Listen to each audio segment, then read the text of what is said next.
que je donne des sagesses, que je diffuse un peu de sagesse par rapport aux personnes qui ont toujours les mêmes problèmes financiers et les mêmes problèmes matériels depuis des années. Des gens qui ont les mêmes problèmes financiers, les mêmes problèmes matériels depuis des années. Au point où ces problèmes-là tuent leur foi, affectent leur service, tuent leur envie de prier, changent leur façon de servir Dieu, les épines. J'en ai parlé le dimanche dernier. Le Seigneur a dit que le semeur a semé sa semence sur une terre où il y avait des épines. Et à cause des épines, la semence n'a pas porté de fruits. Et il a dit les épines en question, ce sont les soucis de la vie. Les soucis de la vie. Et en étudiant, je me suis rendu compte que l'une des choses qui perpétue ou qui entretient certains soucis de la vie, surtout des soucis par rapport à le fait d'avoir de quoi subvenir à ses besoins réguliers, c'est un orgueil, un type d'ego dont je vais parler ce soir, qui est le troisième. C'est le désir de n'apprendre qu'un seul métier et de ne faire qu'une seule activité. Le désir de ne faire qu'une seule activité, de ne savoir faire qu'une seule chose. Les gens qui veulent se spécialiser à l'excès et qui sont contre le fait de se diversifier. On va voir ce soir comment est-ce que c'est un gros orgueil qui éteint les destinées. C'est un gros orgueil qui éteint les destinées.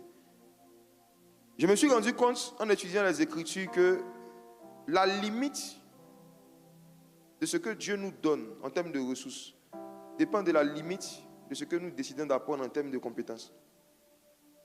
En fait, c'est nous qui limitons les entrées des bénédictions dans nos vies en limitant nos domaines de compétences. Lisons ensemble Ecclésiaste chapitre 9, verset 10. Il y a un ego qui a le désir de ne faire qu'une seule chose et de ne pas vouloir faire autre chose à part ça. Ceux qui cherchent le travail des rêves. Ecclésiaste 9, verset 10.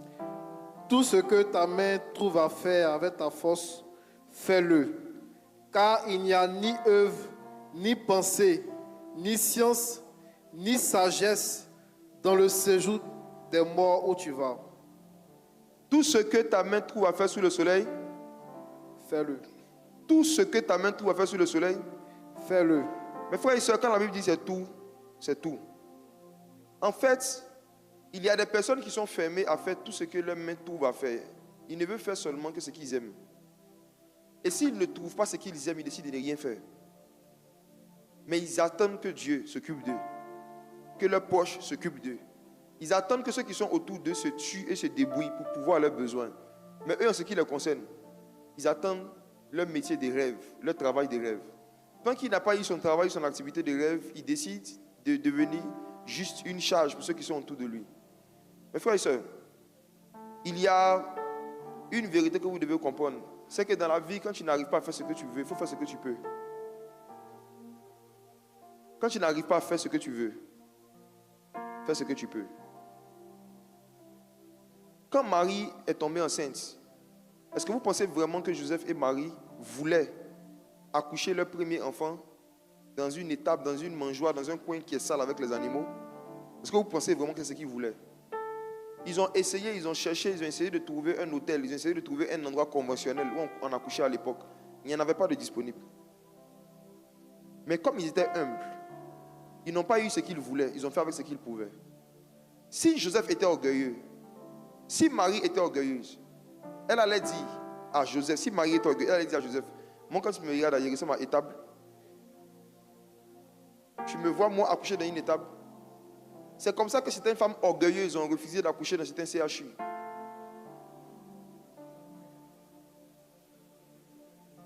C'est comme ça que certaines femmes qui se sont retrouvées souvent dans des circonstances où on ne pouvait pas leur offrir leur clinique de rêve, ont mis une pression souvent sur le mari et la famille parce qu'elles se disent qu'elles, il y a des endroits où elles ne peuvent pas aller, ça ne leur ressemble pas.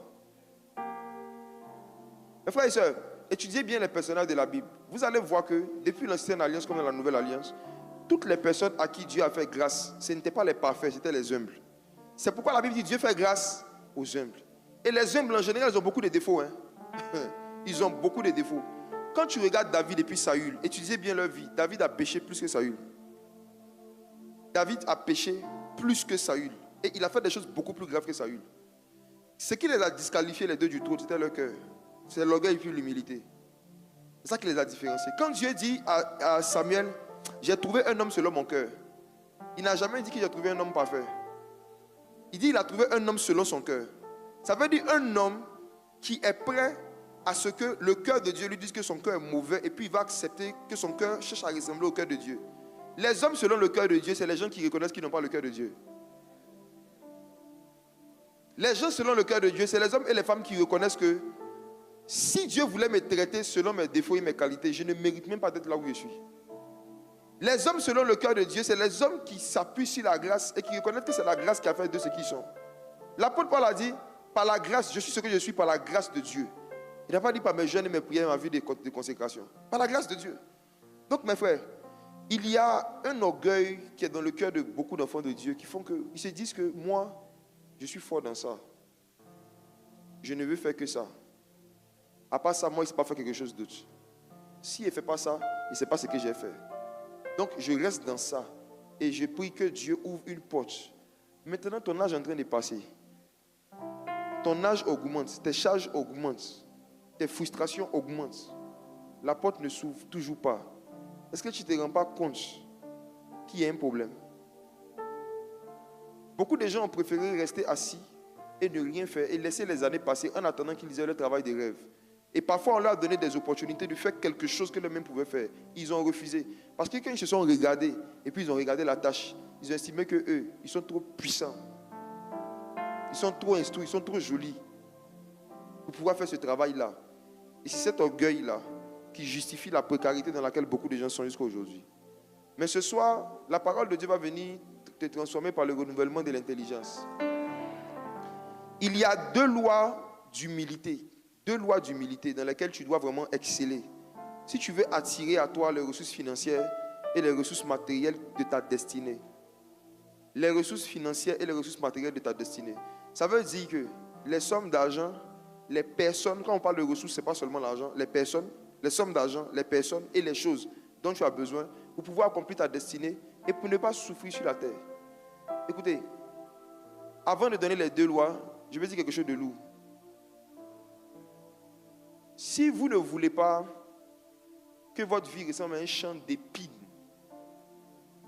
vous devez choisir entre vous battre pour augmenter votre compétence. Vous devez choisir entre vous battre pour augmenter vos compétences ou bien vous battre dans la vie comme si vous étiez maudit. Je répète, je rembobine. La vie de chacun de nous est un champ. Il y a certains, quand tu regardes ce champ, ça ressemble au jardin d'Éden. Tu vois beaucoup d'arbres de différentes espèces. Tu vois qui portent des fruits dans différents domaines. Il y a d'autres, leur vie ressemble vraiment au désert dans lequel les enfants d'Israël sont passés. Il y a d'autres, leur vie ressemble à des champs d'Abengourou. Si vous ne voulez pas que votre vie reste un désert, si vous ne voulez pas que votre vie reste éternellement des champs sans fruits, vous devez choisir entre deux choses. Vous battre pour augmenter vos compétences ou bien vous battre comme si vous étiez maudit. Si vous ne vous battez pas pour augmenter vos savoir-faire et vos activités, vous allez vous battre dans la vie contre les dépenses comme si vous étiez maudit. Vous devez choisir entre deux types de batailles. Entre vous battre pour devenir plus performant dans tout ce que vous faites ou bien vous battre pour faire pitié dans la vie. Je vous dis que ce choix, vous le faites à chaque heure de la journée. Chaque fois que vous avez du temps libre, ce que vous décidez de faire de votre temps libre, c'est ce que vous décidez de faire de votre destinée. La destinée d'un homme, c'est l'ensemble de ce qu'il fait de ses temps libres. Ce à quoi tu ressembles aujourd'hui, ce que tu es aujourd'hui, c'est la somme de ce que tu as fait de tes temps libres à 10 ans.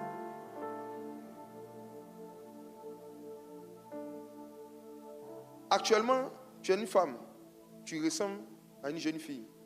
Mais dans 10 ans, tu vas ressembler à tes temps libres.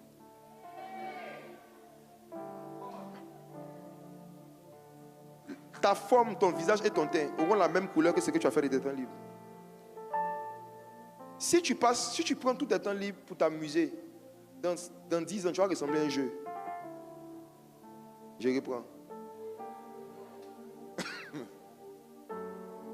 Si tu prends tout tes temps libres pour t'amuser, dans 10 ans, tu vas ressembler à un jeu.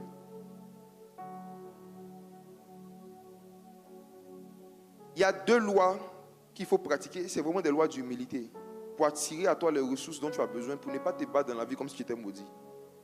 La première loi, c'est la loi des vases. La loi des vases. 2 Corinthiens 4, verset 1. Je venais tout à l'heure, l'Esprit de Dieu me disait, il me disait, prêche la sagesse. Il dit, prêche la sagesse. Il m'a dit, prends ton temps. Il m'a dit, prêche la sagesse. Et puis, il m'a dit, diffuse la sagesse. Regardez 2 Rois chapitre 4, verset 1. Une femme d'entre les femmes des fils des prophètes cria à Élisée en disant, ton serviteur, mon mari, est mort. Son mari était quoi? Mort. Non, avant d'être mort, il faisait quel métier? Il était serviteur, non? Quelle fonction précisément? Prophète. Il était quoi? Prophète. Il était quoi?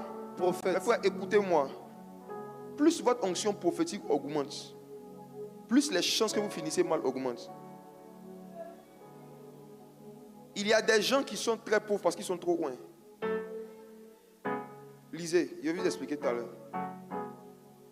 Une femme d'entre les femmes des fils des prophètes, oui, cria à Élisée en disant, ton serviteur, mon mari, est mort. Et tu sais que ton serviteur craignait l'Éternel. Or, le créancier est venu pour prendre mes 2 enfants et en faire ses esclaves. Écoutez-moi, il était prophète et puis il craignait l'Éternel. Il craignait l'Éternel, mais il était endetté quoi. Il était loin de l'onction prophétique. Il avait l'onction prophétique. Il craignait Dieu. Il avait beaucoup d'onction et beaucoup de dettes. Ne pensez pas que la crainte de Dieu va vous mettre à l'abri du besoin. Ne pensez pas que l'onction va vous mettre à l'abri du besoin. Il était tellement endetté qu'il n'a pas pu finir de payer ses crédits avant de mourir. Et on est venu prendre ses 2 enfants pour en faire quoi? Des esclaves. Ça veut dire que ce qui devait être tellement beaucoup qu'on ne pouvait pas prendre ses fauteuils. Le niveau de dette qu'il avait, c'était seulement des vies humaines qui pouvaient payer ça. Mais c'était un prophète. Il craignait Dieu. Il craignait Dieu. Il craignait Dieu. Si je m'arrête seulement là, je peux commencer à expliquer la vie de beaucoup de gens que vous avez connus qui sont loin et qui craignent Dieu. Très loin, mais des experts en crédit. Loin, mais il doit à tout le monde comme un doyen.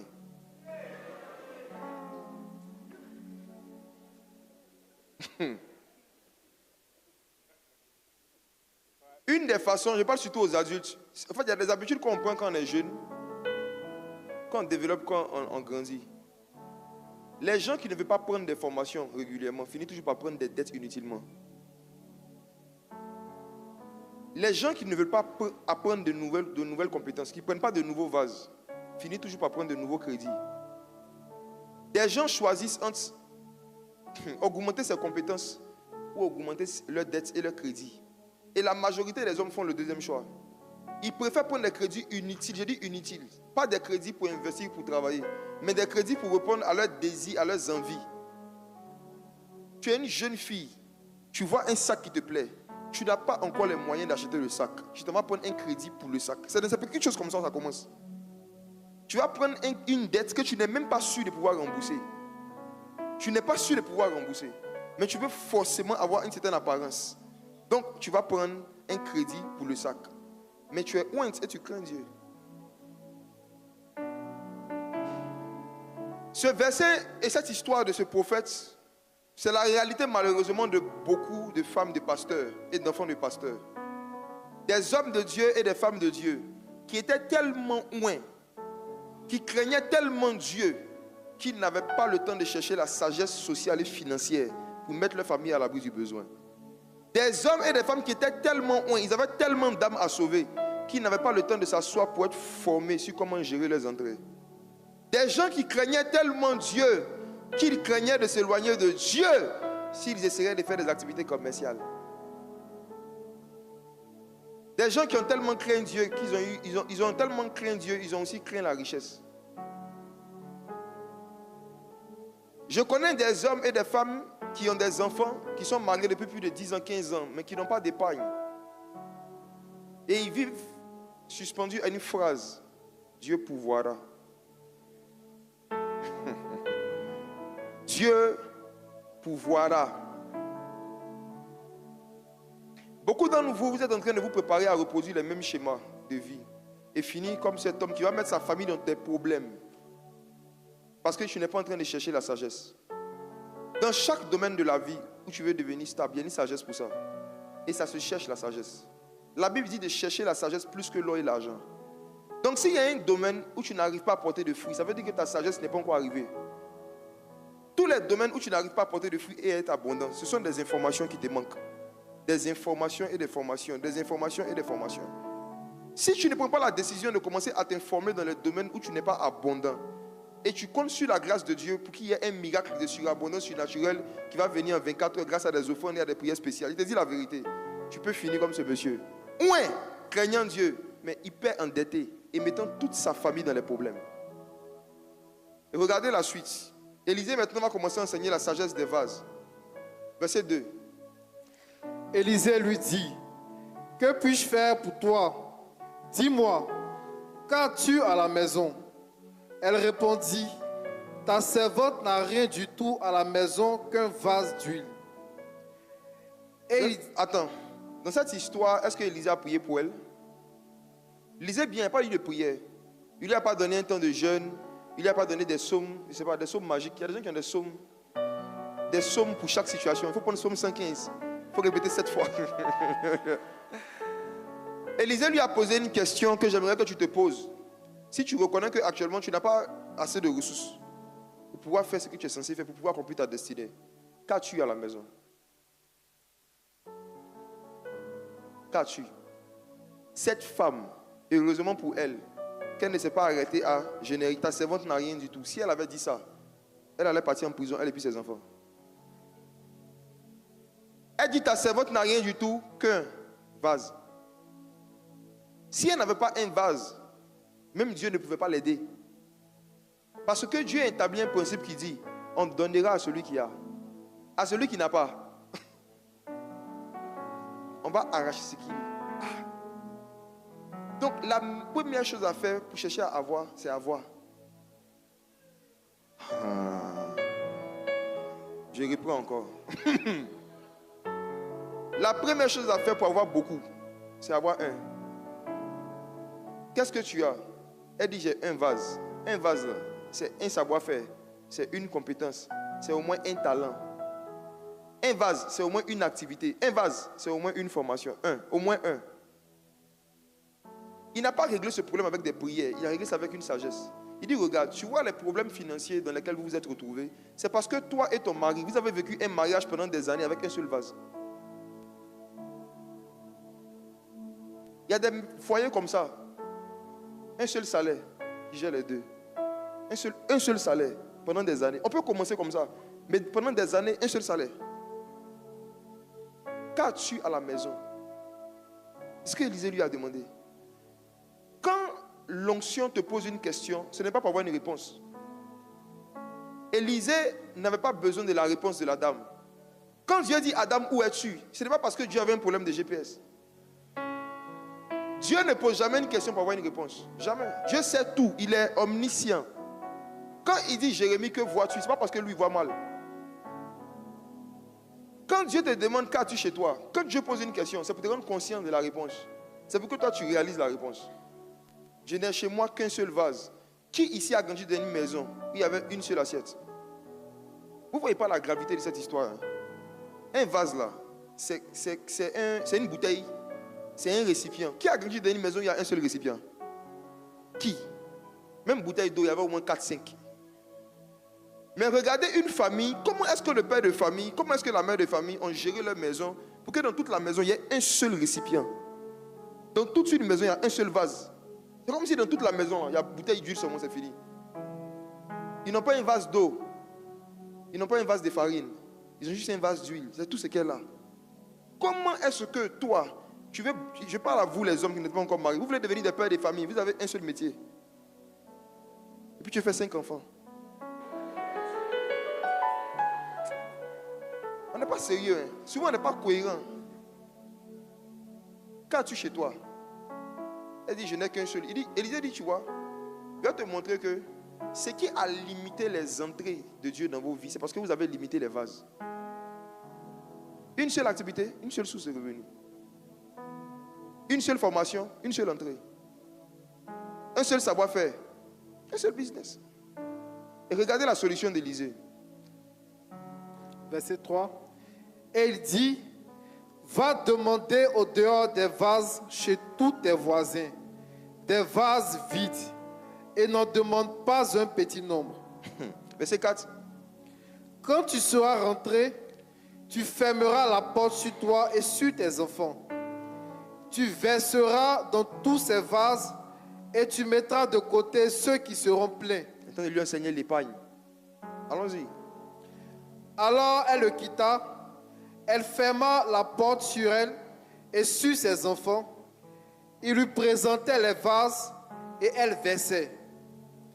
Lorsque les vases furent pleins, elle dit à son fils, présente-moi encore un vase. Mais il lui répondit, il n'y a plus de vase.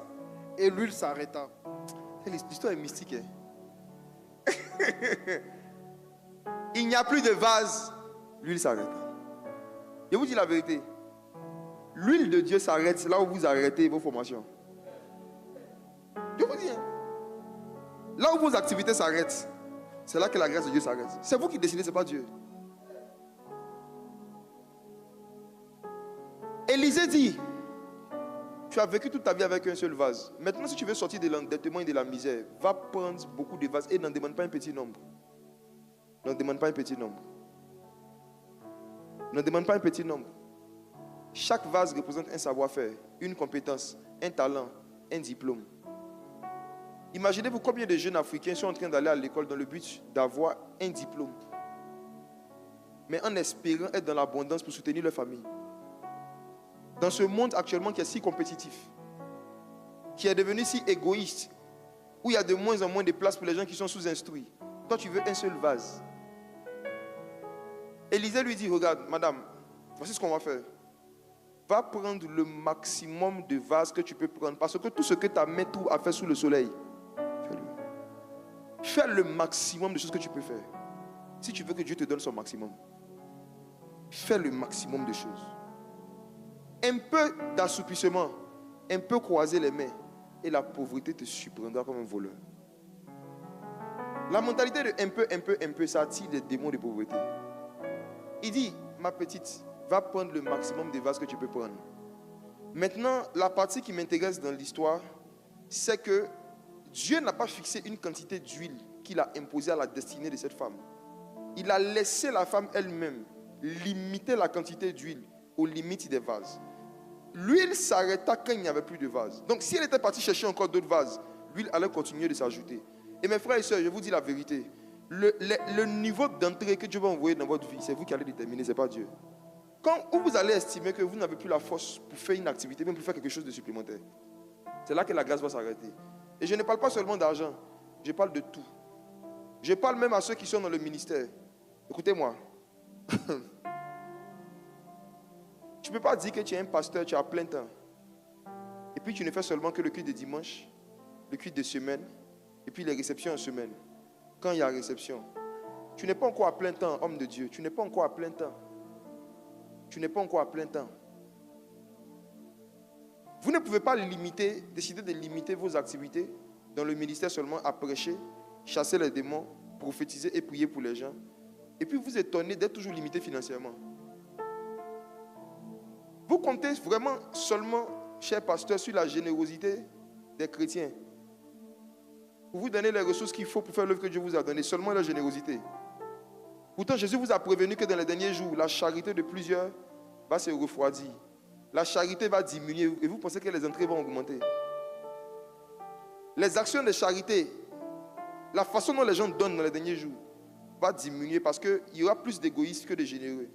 Donc vous pensez vraiment que Dieu vous appelle à faire un ministère qui ne consiste exclusivement qu'à réfléchir à ce que je vais prêcher, mais à ne pas réfléchir à comment mes enfants vont manger? Beaucoup sont en train eux-mêmes de se mettre dans des déceptions et des frustrations parce qu'ils ont décidé de limiter les vases. L'une des sagesses qu'Élisée a données à la femme, c'est que lorsque tu prends un vase et que tu remplis un vase d'huile, tu dois le mettre de côté. Vous avez vu cette expression ici. Il dit quand tu seras rentré, tu fermeras la porte sur toi et tes enfants. Dans la loi des vases, il y a la loi de la discrétion. La discrétion. Tu fermeras la porte sur toi et tes enfants. Ça veut dire que c'est un nombre limité de personnes qui doivent savoir que tu viens de commencer quelque chose. C'est un nombre limité de personnes qui doivent savoir que tu es en train de travailler sur un nouveau projet. C'est un nombre limité de personnes qui doivent savoir que tu es en train de vouloir essayer une nouvelle activité. Tu fermeras. Il faut que tu aies un cercle fermé où les informations concernant ta vie privée passent. Tu fermeras la porte sur toi et tes enfants. Cette sagesse, Joseph ne l'avait pas quand il était jeune. Dès qu'il a songe, il raconte à toute la famille. Ça l'a mis en prison.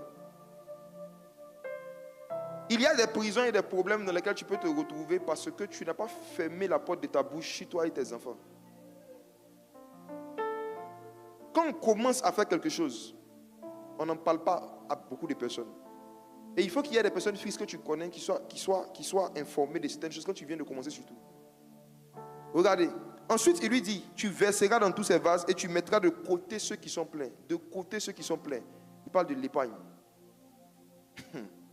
Tu mettras de côté ceux qui sont pleins.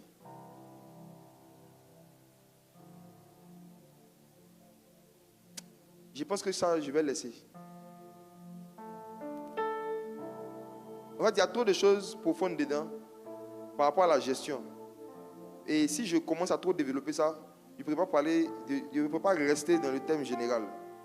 Je vous exhorte à méditer ça. Mais ceux et celles en tout cas qui sont dans l'académie des bénévoles du CFC, ça fait partie des sujets que je vais aborder avec vous en privé, dans la session sur Zoom.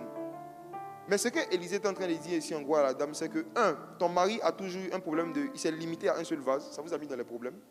Deuxièmement, même quand le vase était plein, il n'y a pas d'épargne. Normalement, une fois que c'est plein, on met de côté. Mais quand c'est plein, vous bouffez tout. Cette fois-ci là, quand un vase est rempli, il faut mettre ça de côté, il faut chercher un autre. C'est-à-dire quand tu commences à prospérer un peu dans quelque chose là, il faut considérer que cette activité là, tu mets ça de côté. J'ai parlé avec quelqu'un hier qui m'expliquait que parmi les activités qu'il a fait, il y a une activité. Quand l'activité a commencé à produire de l'argent, il dit ça fait 15 ans. 15 ans. Il a ouvert un compte et il a dit que toutes les ventes de cette activité là, on met ça sur le compte et il ne touche pas. Il dit il ne sait même pas à combien là-bas. Il a décidé de mettre de côté, de ne même pas considérer, de ne pas regarder les entrées d'une activité qu'il avait mis en place il y a 15 ans. Il a mis ça de côté. Quelqu'un comme ça là, même si les sorciers de la famille de sa femme, plus les sorciers de sa famille, décident de faire featuring pour envoyer sur lui esprit des mêmes percées, ça ne peut jamais se percer. Ça ne peut pas se percer, c'est fini. Un problème aussi que ceux qui commencent à travailler, on sait qu'ils utilisent toutes les entrées. Parce qu'ils estiment que c'est petit. Tu dois avoir, en tant qu'adulte, surtout quand tu deviens père de famille, une entrée que tu n'utilises pas, que tu mets de côté, que tu ne touches même pas. C'est cette sagesse-là que les païens occidentaux américains ont développée à travers la bourse. Quand quelqu'un achète des actions en bourse et qui se dit que le fruit c'est pour payer les études de son fils, il décide de ne pas toucher cet argent-là pendant 10 ans, 15 ans. Et effectivement, des années après, quand il vient regarder ce qu'il a acheté en bourse, ça fait quelque chose qui peut payer des études. C'est cette sagesse-là que Élisée a donnée à la femme. Il faut mettre de côté ce qui est plein. Vous, dès que c'est plein, vous enlevez un peu. Dès que c'est plein, vous enlevez un peu pour faire le social. Ce ne sont pas toutes les plénitudes que Dieu te donne, que Dieu veut que tu utilises aujourd'hui.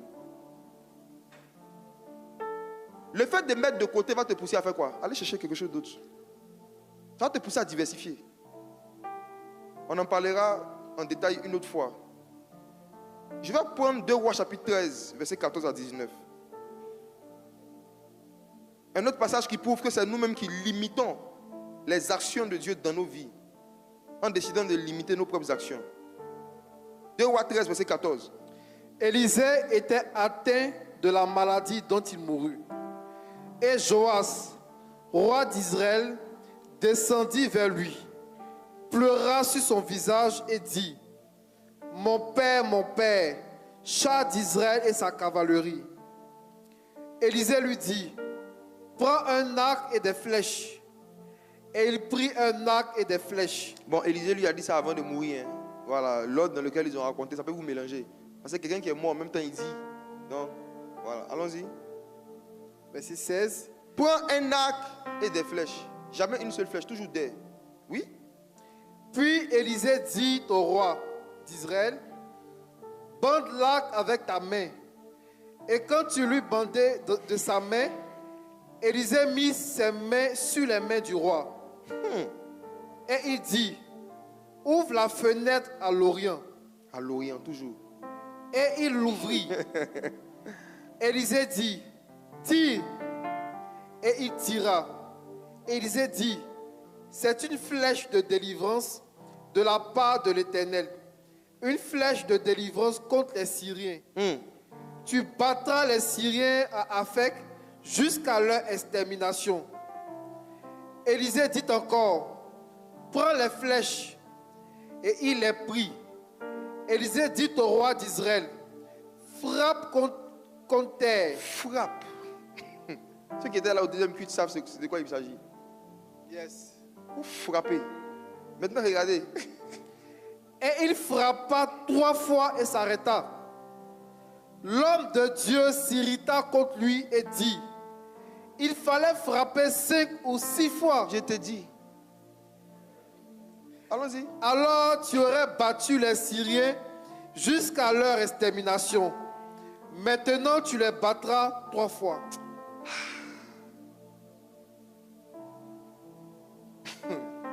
Voici encore une histoire étrange sur comment est-ce que les enfants de Dieu se limitent. Et ils limitent ainsi les actions du Saint-Esprit. Élisée lui dit, prends des flèches. La Bible dit que quand il a pris les flèches, il lui a dit, prends, bande l'arc, mets ta main. Ce qui est intéressant, c'est qu'on dit quand il a mis sa main sur l'arc, qu'est-ce qu'Élisée a fait? Élisée aussi a mis sa main sur lui. J'aimerais vous dire quelque chose. Chaque fois que vous mettez votre main dans une activité, la main de Dieu est sur vous. Quand Dieu voit que ce que ta main trouve à faire sous le soleil, tu commences à faire, il y a une main de Dieu qui vient se mettre sur toi. Maintenant, la main que tu as mis dans l'affaire, comment ça va se passer? Ça dépend de toi. On dit qu'il faut prendre une flèche, c'est une flèche de délivrance. Toute activité que Dieu vous donne qui peut créer de l'emploi est une flèche de délivrance. Toute activité que vous pouvez faire qui va créer un emploi, qui va faire sortir quelqu'un de la misère, ça va délivrer quelqu'un de quelque chose. Tout ce que vous faites avec vos mains, qui peut produire des richesses, qui vont enlever des problèmes aux gens, c'est une flèche de délivrance. Maintenant, le problème de beaucoup d'entre vous, c'est que vous tirez une seule fois. Vous essayez une fois, ça ne marche pas, on arrête, on commence une nouvelle activité. Élisée dit tire. Quand il tire, on dit après prends, frappe. Frappe. Il décide de frapper 3 fois. Mes frères et sœurs, la loi des vases, c'est aussi la loi des flèches. Quand tu décides de commencer quelque chose, tu vas rarement atteindre ta cible et ton objectif au début. Certainement que ce roi a arrêté de tirer la flèche et de frapper parce qu'il ne voyait pas qui ça touchait. Mais il ne savait pas que spirituellement parlant, Dieu est en train de traiter avec les ennemis d'Israël à travers ce qu'il faisait. Et Élisée s'est mis en colère contre lui parce qu'il a décidé de limiter la main de Dieu en Israël en limitant les actions de sa propre main. En fait, la main de Dieu s'arrête là où la main de celui qui est au devant de l'activité s'arrête. C'est pourquoi quand le diable veut vraiment vous appauvrir, il vous rend malade physiquement. Parce que si vous n'avez pas la force de faire beaucoup d'activités, où vos activités vont s'arrêter, c'est là où vos forces physiques s'arrêtent. Où vos forces physiques s'arrêtent, c'est là que les entrées vont s'arrêter. C'est pourquoi quand tu dois travailler, il ne faut pas demander à Dieu d'abord de l'argent ou du travail, demande-lui la santé. Il faut prier pour l'esprit de force. Et il faut beaucoup parler en langue. Dans le parler en langue, c'est qu'est-ce qui fait que quand on prie en langue, arrivé un moment on crie, ou arrivé un moment on perd le contrôle, c'est parce qu'il y a une force. Le parler en langue est le don à travers lequel se manifeste l'esprit de force. Il y a une manifestation de Dieu qu'on appelle l'esprit de force. Ça se manifeste à travers le parler en langue. L'une des façons de se fortifier physiquement avant d'aller au travail, c'est de prier en esprit. Beaucoup d'entre vous, vous êtes comme des téléphones qui ne se chargent pas la nuit et puis qui vont travailler le matin. À 9h, tu es déchargé.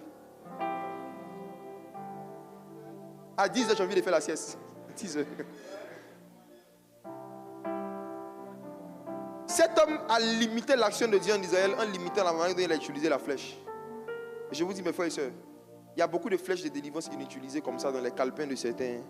Des projets, on a commencé à écrire, on a laissé. Une activité, on a commencé, on a laissé. Beaucoup de flèches, plein de flèches comme ça. Si Dieu ouvre vos yeux spirituels, vous allez voir qu'ici, ça ressemble à Robin des Bois.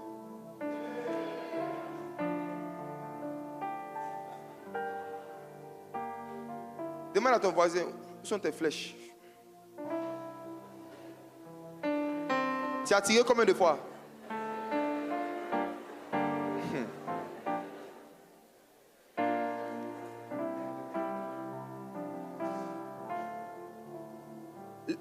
savez, lorsque tu décides de pratiquer la loi des vases, de multiplier les activités, les actions, d'augmenter tes savoir-faire, il y a un problème auquel tu seras rencontré que la société appelle l'échec. Écoutez-moi bien. Il y a un problème auquel tu seras confronté que la société appelle l'échec. Ça veut dire que tu commences une activité, tu commences une chose, ça ne marche pas. Tu essaies de faire une formation, tu fais un examen, tu échoues, en griffe. Moi, ce mot-là, à la lumière de la parole de Dieu, de ce que je m'apporte à vous dire aujourd'hui, j'ai vu que ce que beaucoup de gens appellent échec, c'est une illusion. Tu as essayé un concours, ça n'a pas marché. Tu as essayé une formation, ça n'a pas marché. Tu as essayé une activité, ça n'a pas marché. Qu'est-ce que tu fais? Tu arrêtes. Tu ne recommences plus? D'accord. Ce que vous appelez échec, si je prends votre définition sociale et humaine, je dis votre parce que je sais que peut-être même sur Internet, beaucoup ne seront pas d'accord avec moi. Si je prends la définition humaine et sociale de l'échec, ça veut dire que Dieu a échoué. La société dit que l'échec, c'est le fait de ne pas pouvoir atteindre ses objectifs. J'ai fonctionné avec cette définition pendant des années comme vous, pendant plus de 20 ans. Jusqu'à ce que je me dise que je vais essayer de voir si Dieu lui-même dans la Bible a atteint toujours tous ses objectifs.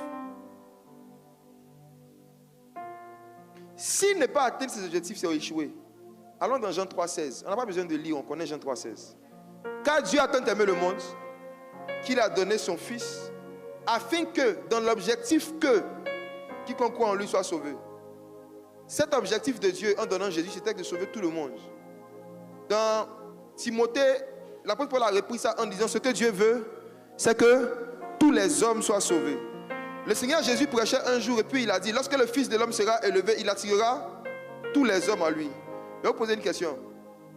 Est-ce qu'on est d'accord que l'objectif de Dieu en envoyant Jésus, c'était de sauver tous les hommes? Tous les hommes sont sauvés? Est-ce que tous les hommes seront sauvés? Dieu a échoué.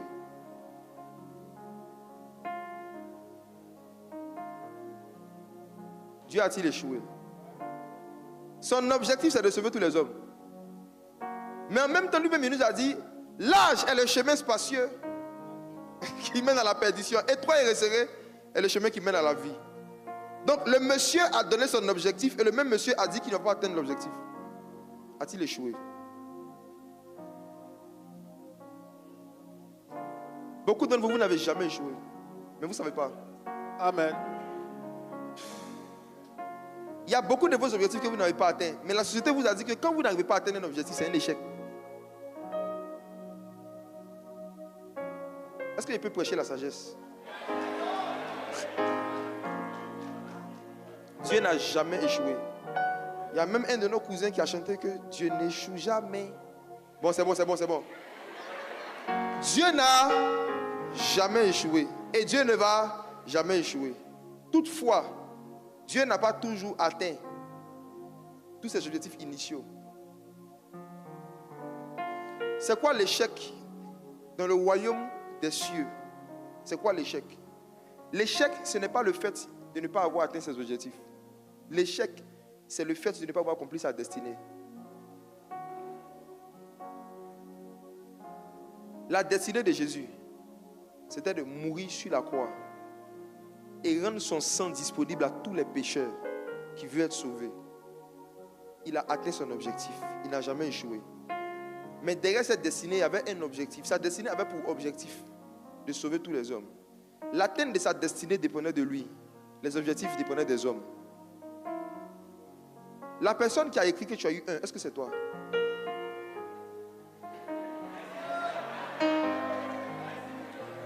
Regarde. La destinée de Jésus était de montrer le modèle de vie que Dieu veut sur la terre, de verser son sang et de donner le Saint-Esprit.